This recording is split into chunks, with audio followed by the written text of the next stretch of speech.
Welcome back to Building Character, where we figure out how to play as your favorite fictional characters in Dungeons & Dragons. Join the Patreon for this character sheet and a whole bunch more, and like and subscribe for a more talented crew next time you play. Maybe. Today we're building Turanga Leela from Futurama, the captain of the Planet Express, which might seem like a bunch of commoners, but that's more the tone of the game. They're really no less powerful than the Star Trek crew, maybe even better, since Shatner is just a side character. This one goes out to the one I... Let's start off with our goals for this build. First, we need to lead the team, and considering the team you have, the fact that any of you ever get anything done makes Leela the best leader we've ever built. Next, we need to beat the hell out of people. If you can't count on Encino Man or Sawbone Squidward, you've got to do it yourself. Finally, we need to get things done without fighting. You work for a parcel service after all. Can you imagine if you needed to throw hands every time you ordered food? For stats, we'll be using the standard point array from the player's handbook. Roll for stats if you want, just keep your multi-classing minimums in mind. Strength will be number 1. If you're not going to solve all of your problems with words, just solve your problems with one word.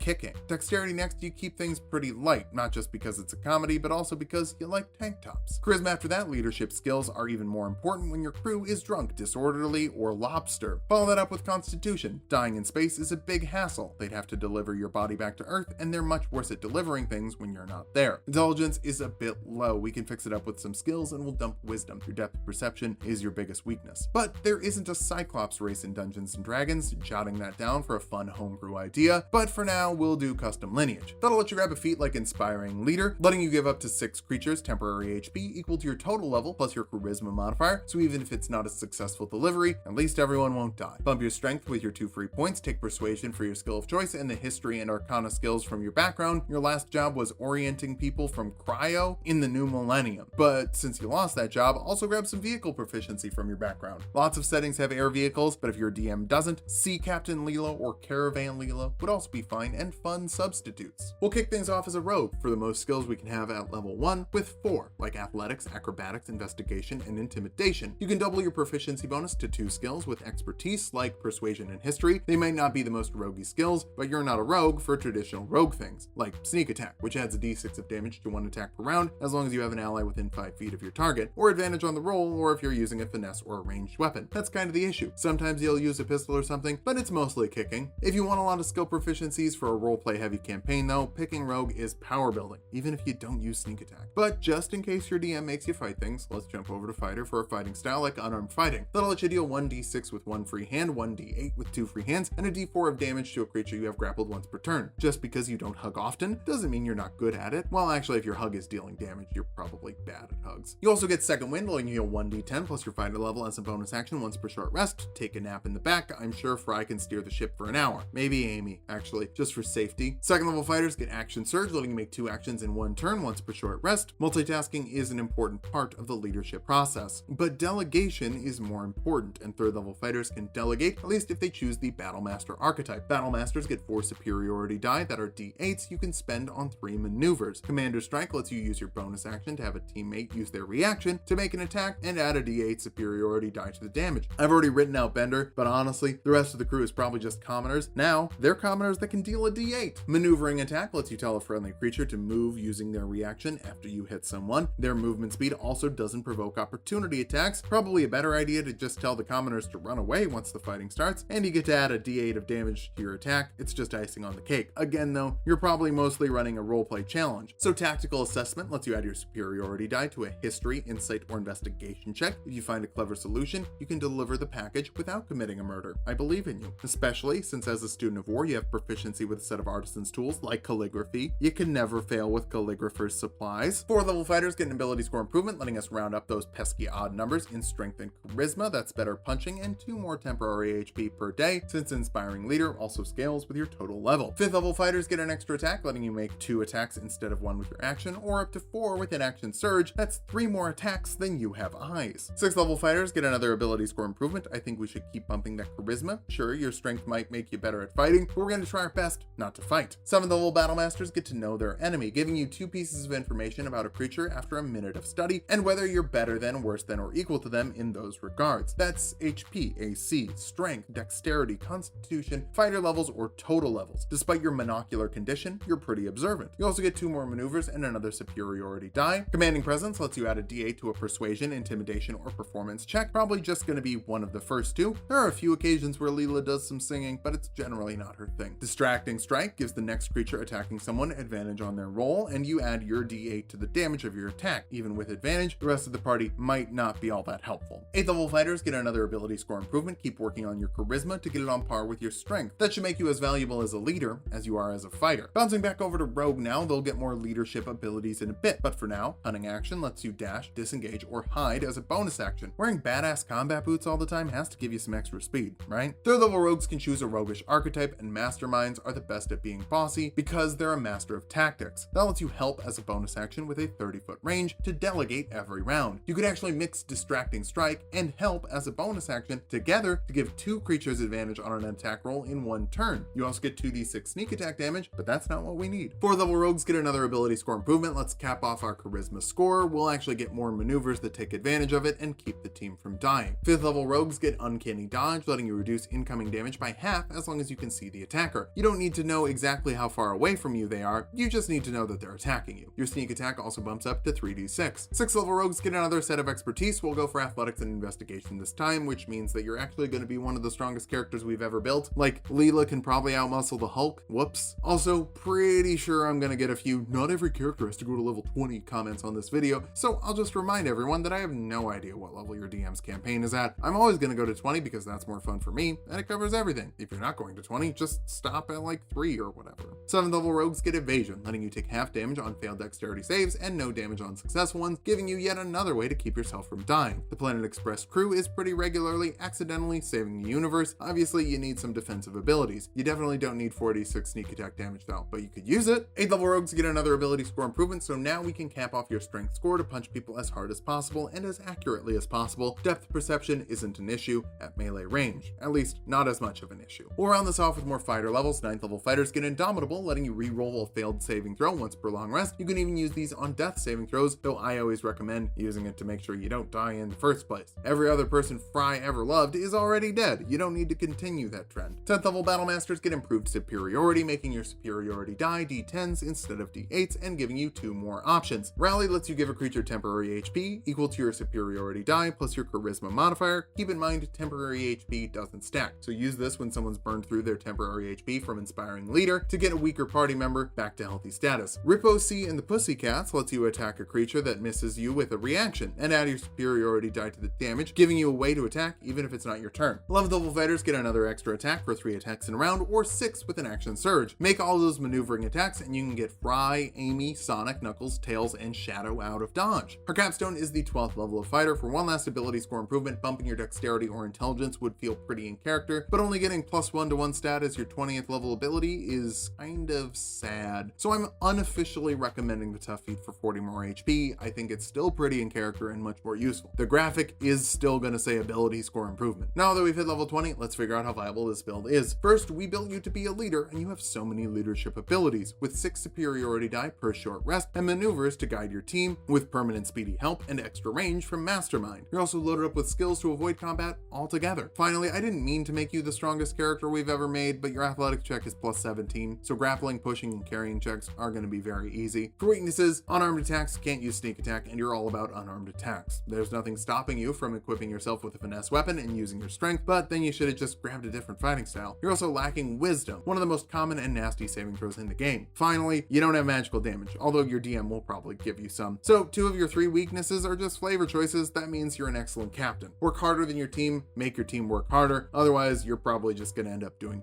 everything yourself. Just try not to be such a buzzkill. No one wants to be the mom friend. Thanks for watching. If you liked the video, subscribe for more. We make 2 videos every week. Join the Patreon for this character sheet and a whole bunch more, and sub to Tulok and Mango for more Tulok fun.